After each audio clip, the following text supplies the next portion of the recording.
Yes, thank you, Mark, to Hanover here in Brussels. But we will again back to online because the third session, the third block, will be fully also online. It will discuss the global development for the Green Deal. The mission itself, the idea behind is to see what is already being outside, specifically with the European Space Agency and this program with the Global Development Assistance, accelerating these missions they have to accelerate to mainstream the use of Earth observation into international development. So the block will discuss how to capitalize the Earth observation information to achieve sustainable development, presenting the ESIA initiatives such as the EO for Sustainable Development of Forest Management Cluster or the GDA program on AID Climate Resilience Cluster. So for that, online, we have also the moderators and speakers. The moderator is Christoph who managed the Global Development Assistance Program at the European Space Agency. He has experience and they have bringing this experience with the World Bank and the Asian Development Bank. So he has been working also for the Humanitarian Innovation Hub in the past, but also bring experience in the academic, public, and private domains for many years. So Christoph, now the floor is yours and also with your speakers. Thank you so much. Thanks a lot, Monica. Maybe you can briefly confirm that you can hear me. If I don't hear any violent objection, I'm assuming it's fine. Yeah, we can hear you. Very good. Perfect. No, thanks a lot for having us here for this specific session dedicated to global development for the Green Deal as part of this overall exciting Green Deal dialogue. I have my colleagues and partners here online for the session, so I will not take much time for the intro. So I just wanted to maybe spend a few words on how we put this session together and what's the kind of basis for it. You already kindly referred to our Global Development Assistance Program and also the precursor initiative EO4SD, Earth Observation for Sustainable Development. Indeed, we have actually been working with the International Development Assistance community for more than 10 years by now. So even before EO4SD, we had a set of initiatives that kind of stimulated this whole discussion. We have been working with more than 100 service providers, EO service providers from Europe, basically from all our member states. And we have engaged just in EO4SD with more than 260 stakeholders across more than 75 different developing countries. So there's a lot of material to draw lessons from and to build on also now in the GDA program. And we'll discuss a little bit on that side also, what are we doing or what have we been doing in EO4SD, what are we doing now in GDA, and how can this be actually put in context on the broader strategy of also European capabilities and the Green Deal approach. How can we externalize basically our capabilities to the development community, etc. So maybe very briefly, we'll have 3 tandem discussion blocks here in this session. And I'll introduce the speakers then briefly. So we'll actually start with the first discussion block where we have Sharon Gomez and Alex Junet talking about specifically the experiences from the EO4SD Forest Management Cluster.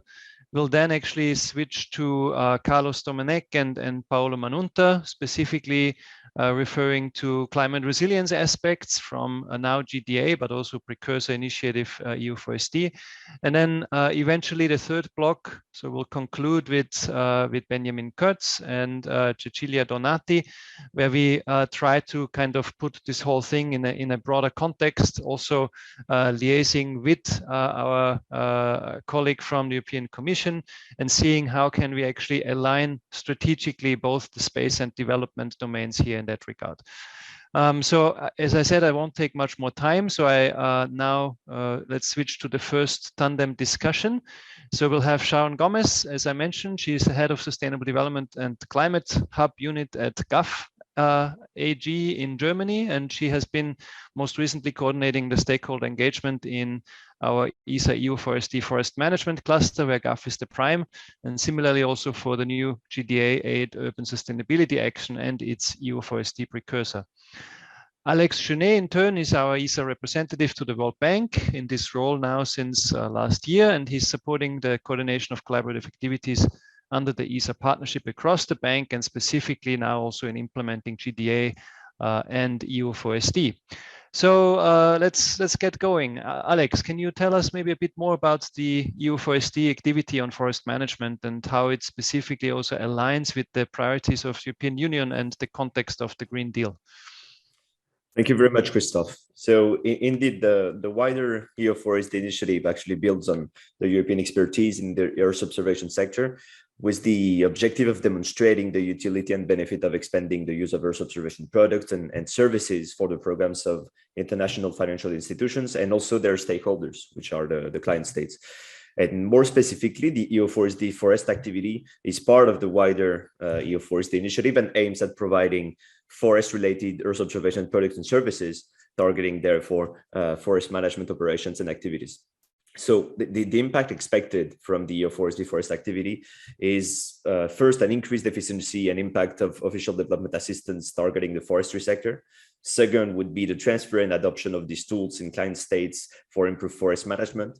And third, the promotion and positioning of European expertise and Earth observation service providers that are based in Europe. And in addition, this is very much aligned with the EU priorities and strategy, in particular with the EU forest law enforcement, governance, and trade program through the potential strengthening of legality assurance systems, or also with the RED policy segment of the Paris Agreement and therefore the related result-based and MRV systems. And finally, also with the current European Commission proposal for a Green Deal global deforestation package. So through the EO4SD initiative, there was a multitude of World Bank projects and programs that have received support. So I would like to actually turn to Sharon and ask her whether she could give us a few examples from the EO4SD activity dedicated to forest management. Thank you, Alex, and thank you, Chris, for introducing the project and myself. So just to add to what you said, Alex, the EU's Green Deal actually has a specific pillar of action dealing with restoring ecosystems and biodiversity, but not only in Europe, but also addressing deforestation globally. And in this context, the EO4SD forest project is really pertinent. And you asked, for some examples. So we're supporting with the bank programs, several countries who are implementing RED+. This includes Mozambique, Republic of Congo, and Ivory Coast. And just to give the participants and audience a view that just beyond RED+, the forest area change products can support, for example, Ivory Coast with moving towards compliancy for the new EU proposed legislation on deforestation-free supply chains, which hopefully by next year is legislation. So it has a broader context than RED+. And which you mentioned just now, Alex. But also another example is we're supporting in Indonesia the mangrove assessment and rehabilitation activities, which are part of the Blue Carbon Program. So I think I can ask you the next question, Alex, on this. So looking at these experiences, the question from us is then how can we go further through the Global Development Assistance Program from ESA? And maybe you could give us some pointers on that. Sure, thanks a lot, Sharon. So indeed, the Global Development Assistance Program was launched in 2021.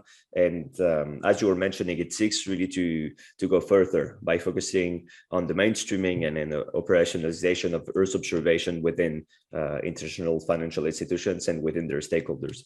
So the objective translates into a new coordinated approach with knowledge development activities being implemented by ESA through the Global Development Assistance Program.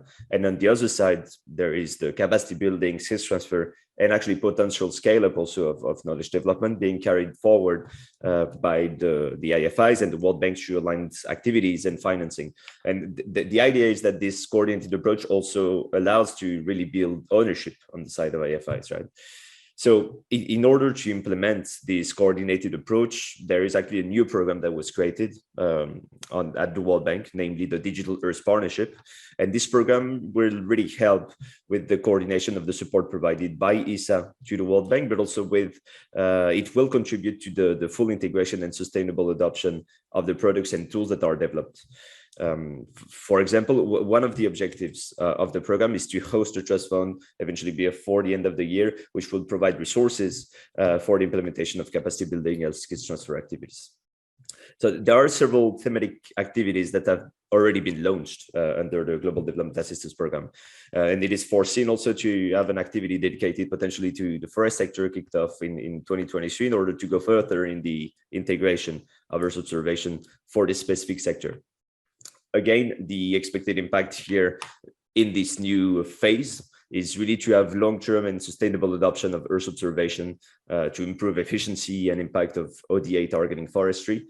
And it's also the emergence of local Earth observation service providers in client state countries, allowing to move towards a more sustainable co-constructed approach of Earth observation services together with European industries. And so building on this new program and with the aim of focusing on the development that have high potential for operational uptake, Sharon, actually, could you give us some examples of potential use cases that would have high impacts and this kind of products and services that could be deployed and operationalized within IFIs, if you have some? Thanks a lot. Thank you, Alex. So actually, I think a straightforward answer to your question is that actually all the bank programs that support countries with implementing REDD+ have high potential they have a high potential where they can integrate and mainstream Earth observation forest monitoring in a more operational manner, because Earth observation is actually central to countries assessing deforestation and degradation. And the countries also require support in terms of innovation and technology transfer to operationalize their national forest monitoring systems. So REDD+ for sure, and another high impact area for Earth observation integration is landscape or forest restoration programs, sustainable forest management. And so I find it's quite wide reaching. And maybe just to conclude from my side, forests are basically an important part of climate change mitigation. It's part of the Glasgow Pact from last year's COP, and all the Earth observation forest products that we can provide to support countries with their forest management can be considered high impact. So that's my concluding point to that. Thanks a lot, Sharon, and thanks a lot for the great discussion. So I would like actually now to hand over back to Christophe. We'll be happy to take any questions, of course, and to answer any questions at the end of the session. Thank you. Thanks a lot to both of you, actually, for giving us these insights and also for staying on time. Actually, I wanted to give these housekeeping remarks at the beginning, but I guess it's not needed. We have 10 minutes for each of the 3 tandem discussions, so we are well on track. Actually, thanks for providing the context on EO4SD and how we are trying to advance basically from that engagement approach to a more kind of adoption-oriented engagement approach under GDA, and I took some notes, and I think Sharon, what you mentioned in a sense that all the bank programs that are operating in the forests domain actually have high potential for integrating EO and basically trying to push that into the mainstream. That's a very strong message, and I think we should all see this as a huge opportunity also for the European service sector to really play a leading role in taking this forward. So in that sense, I would actually like to go to our second tandem exchange block where we'll have Carlos Domenech, Senior Manager for Climate Change and Sustainability Services at GMV in Spain. He has most recently been coordinating the ESA GDA Climate Resilience cluster, where GMV is the prime, and similarly also for the respective EO4SD precursor, which started back in 2018. We have also Paolo Manunta, our ESA representative to the Asian Development Bank for many years. And similarly to Alex, he's supporting also the coordination of collaborative activities under the strategic partnership that we have between ESA and ADB. And specifically now, of course, also in implementing GDA as a follow-up to EO4SD. So Carlos and Paolo, the floor is yours. Please tell us a little bit more about how we are engaging on climate resilience aspects and how this links to the broader green objective also that the EU is implementing.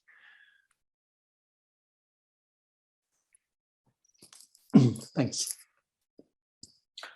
Carlos, do you want me to introduce a couple of mega trends in ADB, or?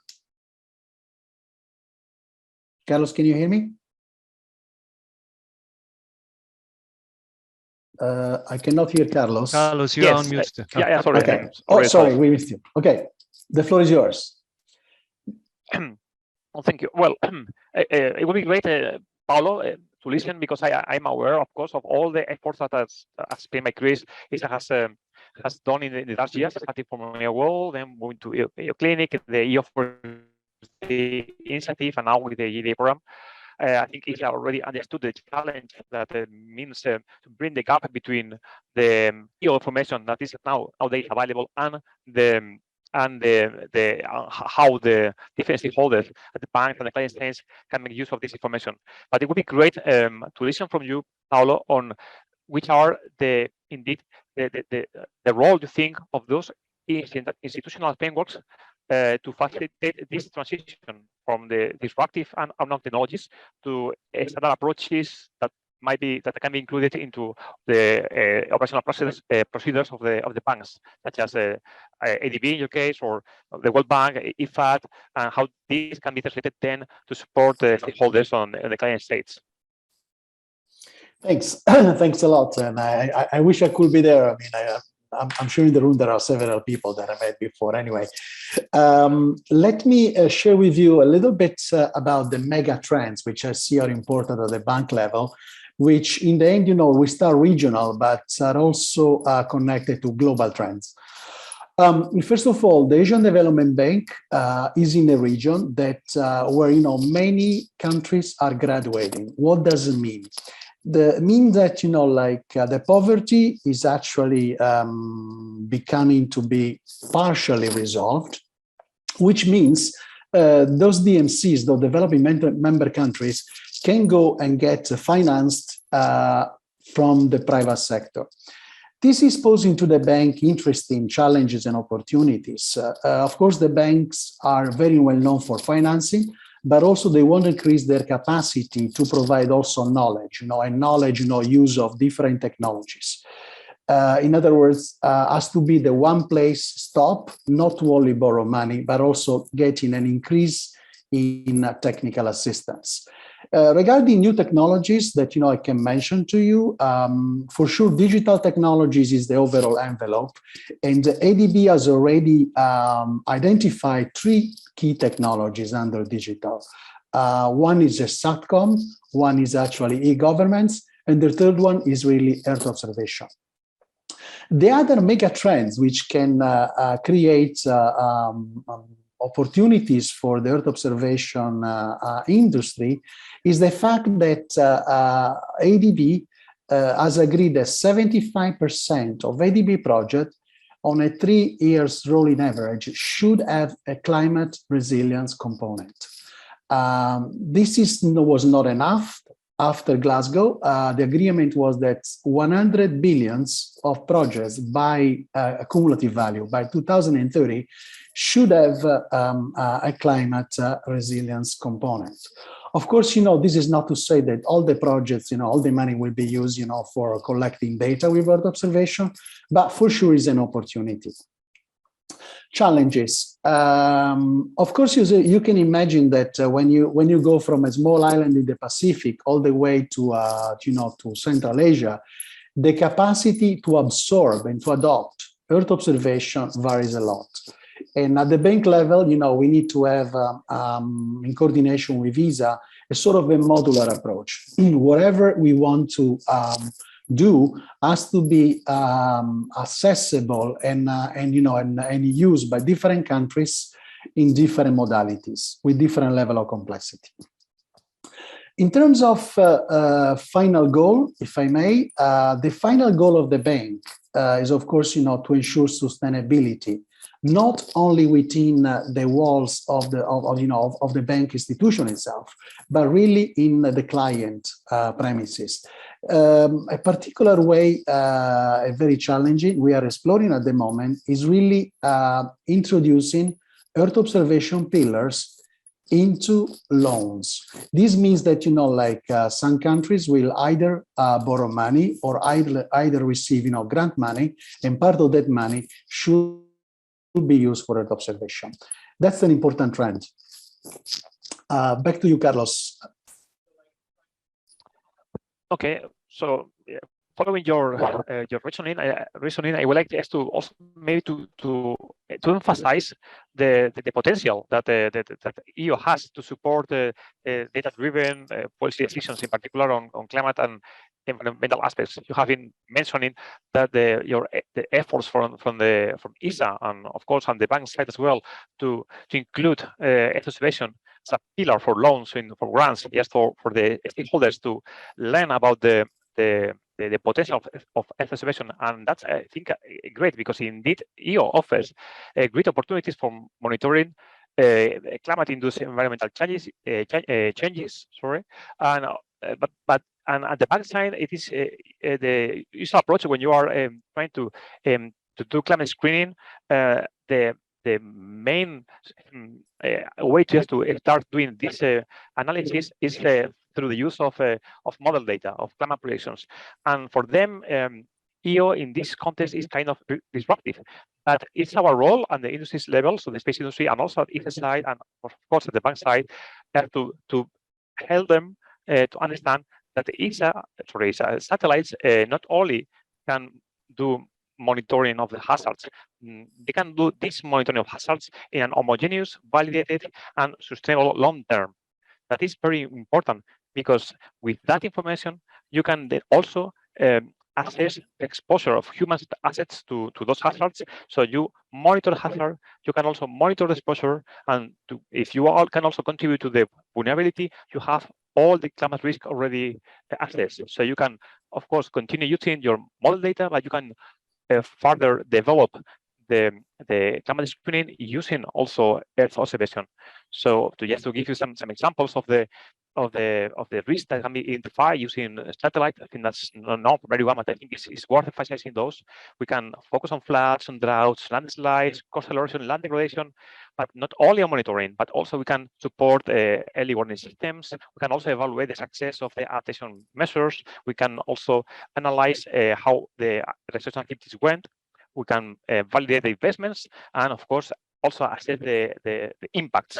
And I think now we are in a great situation. We have nowadays a vast amount of data with support from Copernicus, and also we have great data records of satellite, right, from products like the European Space Agency Climate Change Initiative projects, in which they monitor for the last 40 years climate variables that can be used by the space industry like us to support industries in adding value to those raw Earth observation data, but also to localize results, to facilitate multi-source analysis, merging not only satellites but also other Earth observation sources, and of course help in a interpretation of the outcomes. Over to you, Paulo. Yeah, no, thanks. Indeed, Carlos, you touched upon two important keywords, adaptation and mitigation. This is exactly what the project that the banks are really looking for. Let me mention a couple of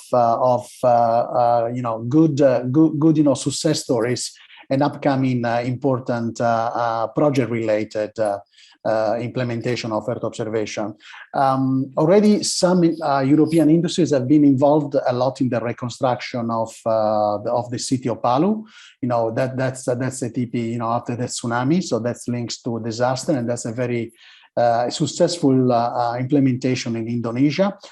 But also, you know, like some more recent experience connected to climate resilience will be starting for Nepal. You know, an early warning system. The reason why I'm bringing this up is because many times the infrastructures has to be built and cannot be moved. And that's why, you know, there is an important trend in the regional level to really deal with early warning system, because probably up to now is the only solution, you know, like available.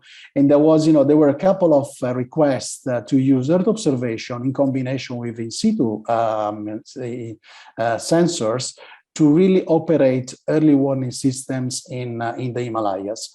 So just to cut a long story short, we're just starting with a few European industries, actually institutions, some work to be done in Nepal, and I do expect that connecting back to early warning system, we're going to see something more also at other latitudes. Back to you, Carlos.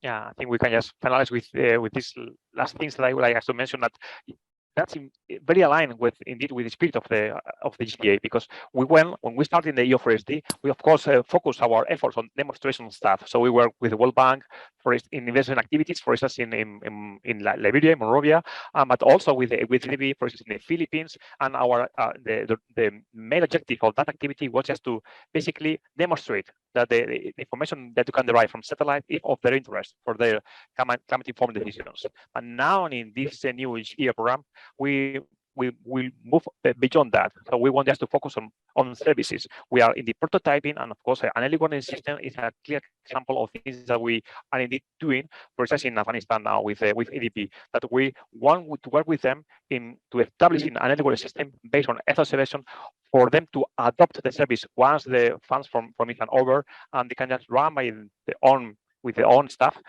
this service if we, of course, support them at the beginning with capacity building and, of course, creating also knowledge on the side. And that's worth. Thanks a lot, Paulo. Please.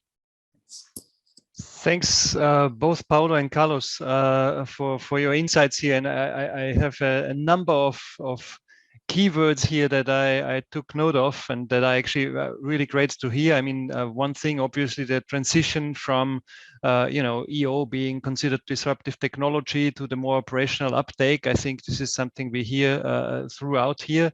Also, the option now, to use EO and validate investments that the banks make and assess impacts that are generated, right, both on the positive and potentially also negative impact side to mitigate those. And I think that before I hand over to Benjamin and Cecilia, I think the main message I take out from here is also this move towards integrating EO as a component in loans, right? So this is very interesting, and I guess it's probably sometimes difficult for the EO community to understand what that actually means. I mean, we are trying to explain it over and over again, but what that means is that it is really requested by the client countries. So these countries, they own what is happening in a loan, in a lending operation. The banks are the ones providing financial support and technical assistance, but it's really the countries who drive what's going on. So the thing is here that it is requested by the client countries, but facilitated and guided and stimulated through the banks. And we as ESA act here as the facilitator, basically, and the broker to position EO favorably and basically to bring it into this continuous country dialogue, policy dialogue with the countries.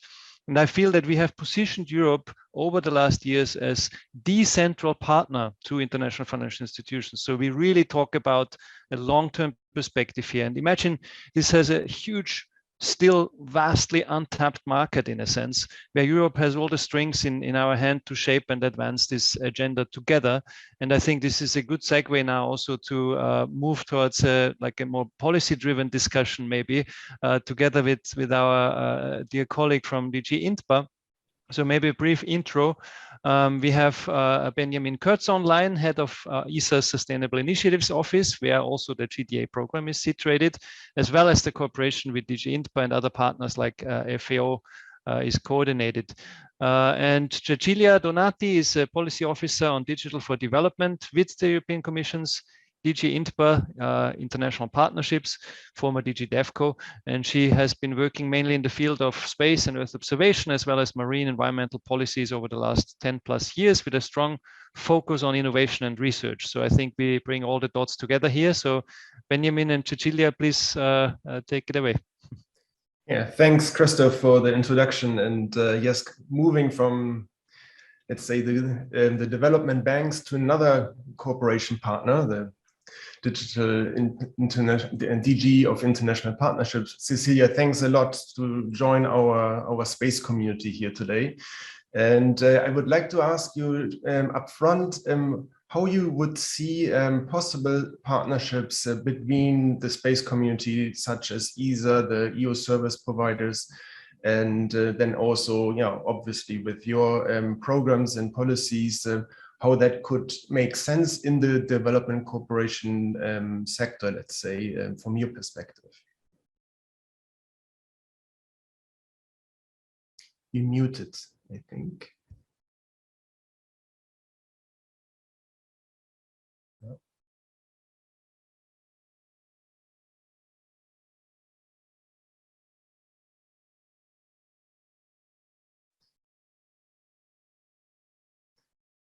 In fact, you don't seem to. We cannot hear you, and it's not that you're muted, but there is something with your audio. So I'm very sorry, but maybe you want to disconnect your audio and reconnect it, and then maybe we'll let you know if we can hear. I think it works now. I think it works now. Can you try again, Cecilia? Can you hear me now? There you go. Perfect. Yes. In the meantime, maybe I would just like to encourage our online audience also to use the Slido tool to pose questions to all our panelists. Thanks a lot. Cecilia, floor is yours. Yeah, sorry for this little technical hiccup. Good afternoon, everyone, and thank you very much for having us, DG INPA, here today to discuss sustainable development and space cooperation. Thank you for the question on partnership that I will try to address during the course of our discussion. But I think it's a bit important to state what is the context, what is the political context we are working with right now. So it's the recently announced Global Gateway.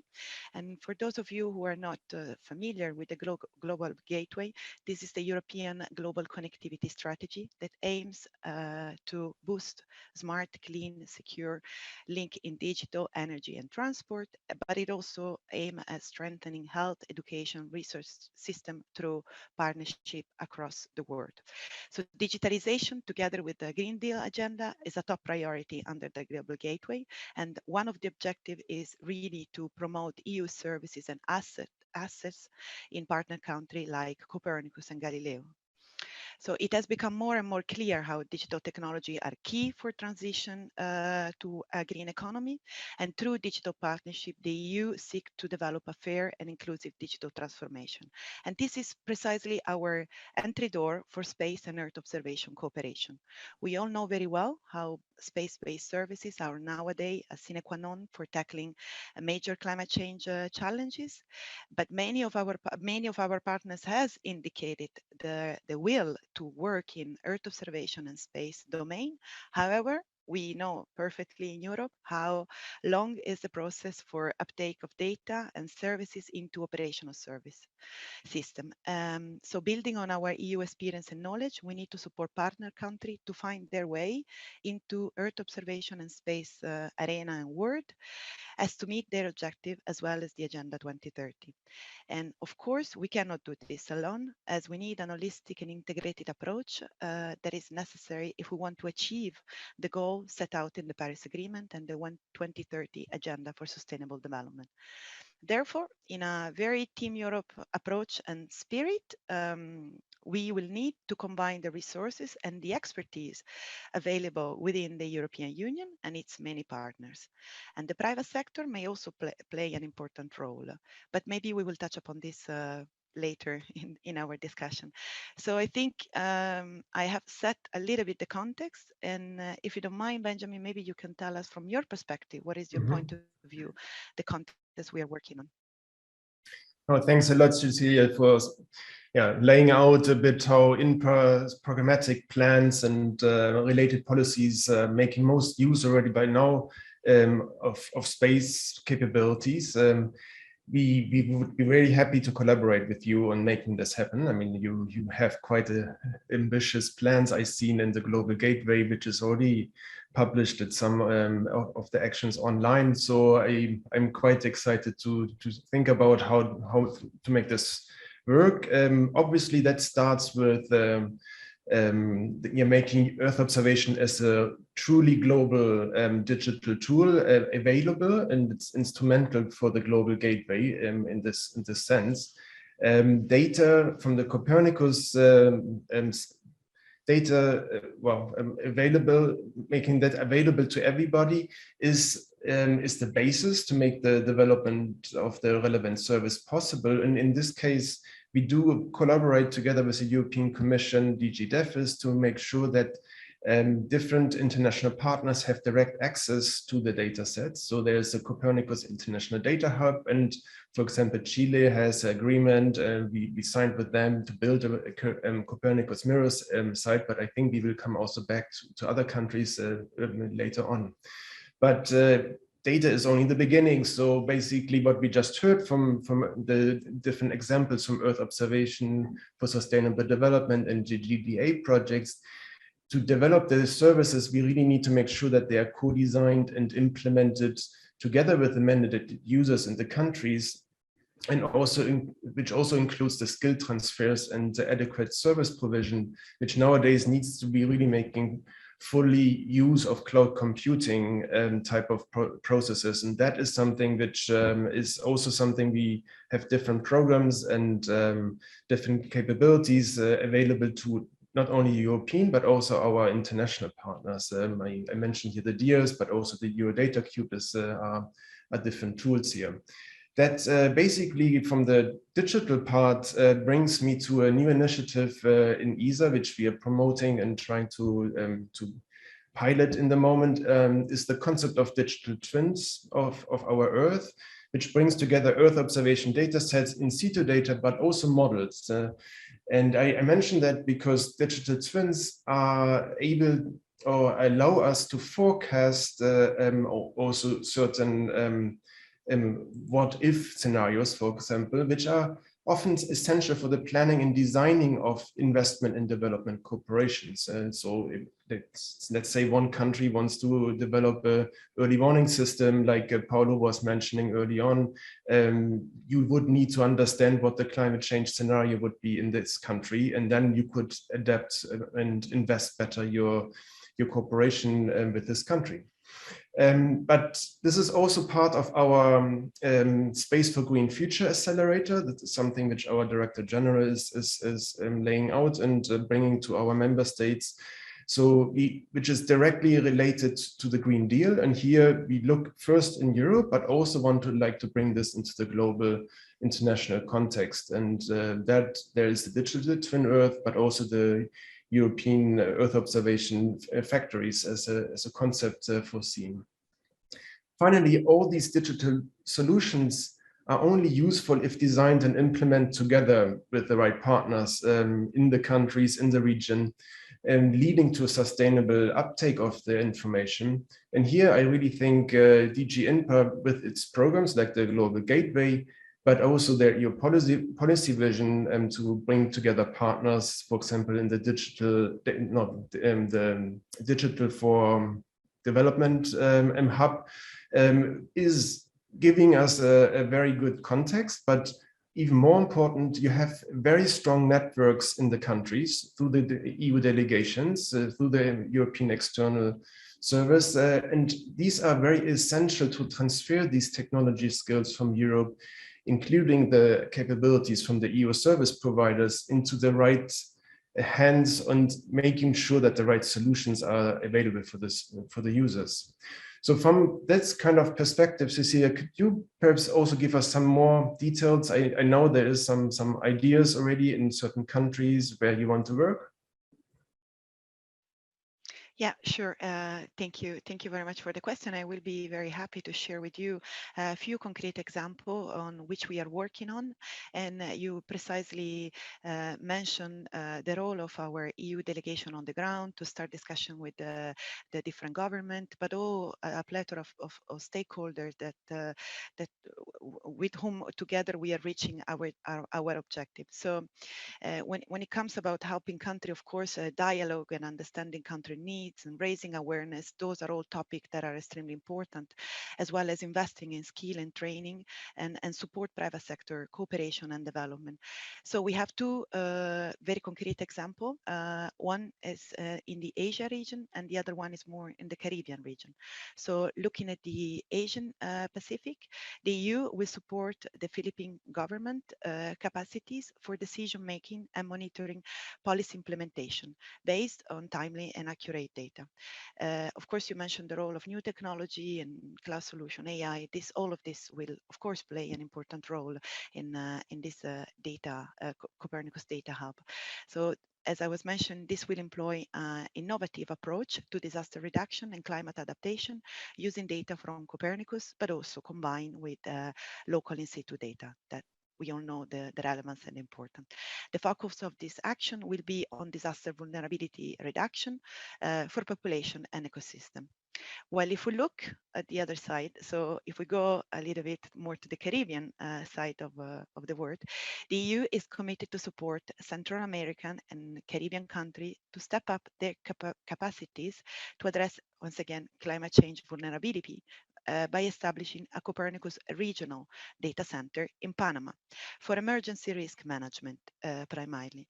Increased cooperation on space will in turn help a country to better cope with natural and man-made disaster, to adapt to climate change, and ultimately also to protect the biodiversity. A component of fostering industrial cooperation on this issue is very key and very important as well. So our goal, as you mentioned, are very much ambitious. So we can achieve them only if we partner with the best one. And surely the European Space Agency is one of our long-lasting partner, but they are not the only one. I believe there will be also a very important role to be played by the private sector. We have a world-leading tech company in Europe with whom we can work, and the private sector knowledge and investment capacity give us a unique competitive advantage around the world. And those were my last remark, and I hand over to you, Benjamin, to hear what you think of all of this. Oh, thanks for giving these examples and very concrete plans. And we at ESA are very excited to be your implementing partner for these two actions, which we are currently preparing together. We obviously still have to get this all set up and running. It's a new way of working together with DG INPA for us. So we're looking forward to make that work. But we have actually already started quite concretely talking and working together in the Philippine case, working together with the newly founded Philippine Space Agency and the Department of Science and Technology. They have been at the Living Planet Symposium a few weeks ago. I'm sure everybody was there here online. And I mean, there we look into the scoping of the Copernicus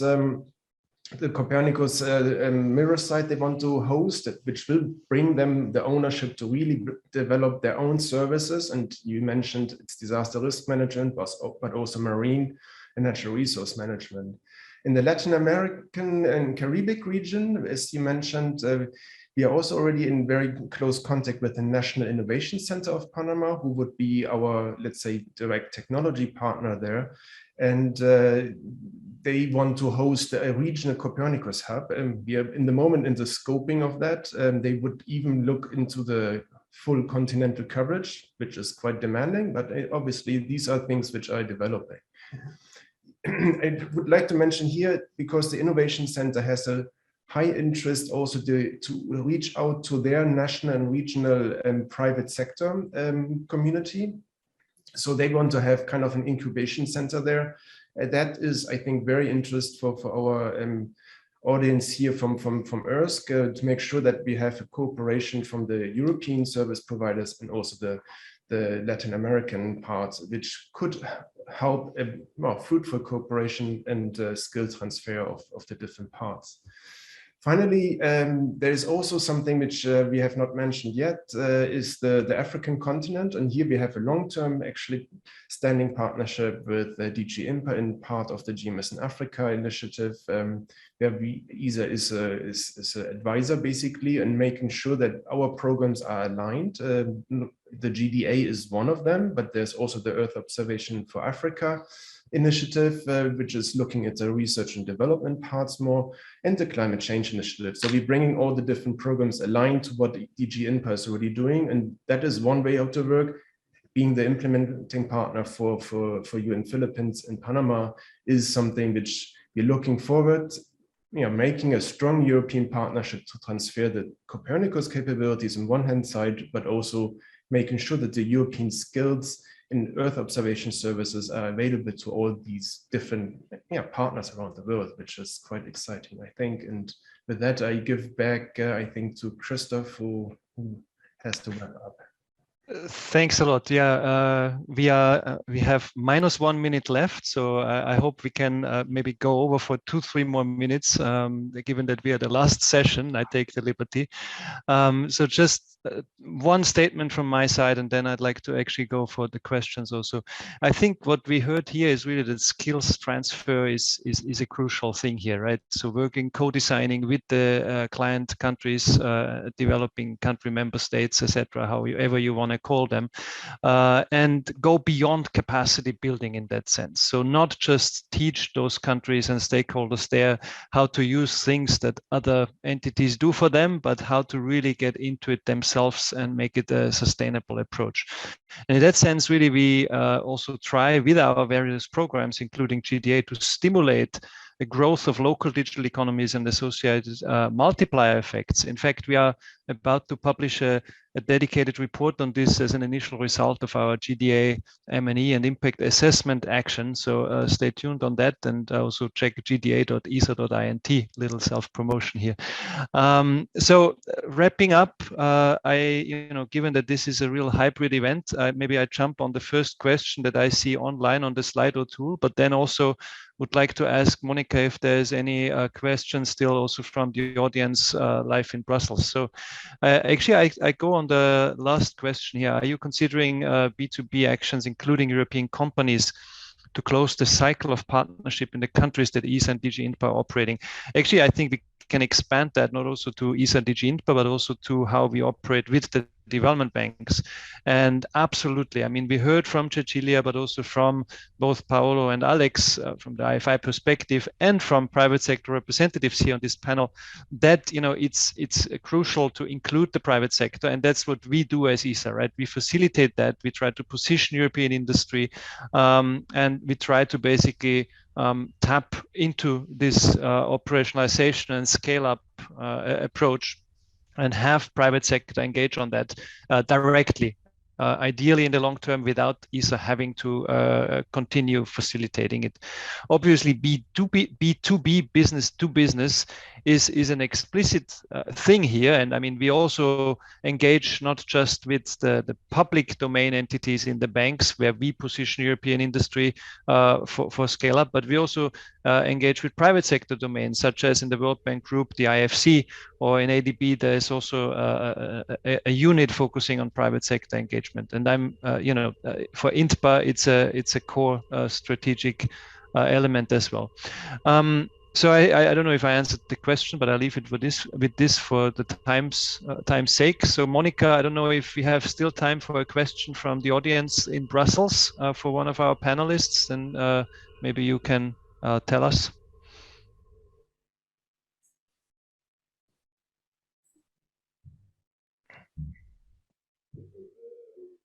Sorry. Thank you, Chris. I think the people here in Brussels has no questions not here, but maybe through a slide, the Slido is posted, so I have no question. Anyone here anymore? So I think people started a little bit for this very long discussion and challenges. So thank you really much from here to the different 3 blocks. Now just a closing remark, which has been very challenging because you have heard about 23 speakers, including the moderators, in these 2 hours. So it has been very tense. The idea is that we initiate these dialogues and they will continue. So we will try to make this engagement with the stakeholders. There is a lot to be said about how Earth observation contribute to the policy, creating interactions with different stakeholders. And this is exactly what we wanted to show here about the diversity that we have and the many policy regulations, discussions, frameworks that they are going on site. So we are breaking here for the lunch is outside, and you will need to back online or sitting here at 2 o'clock. So thank you very much.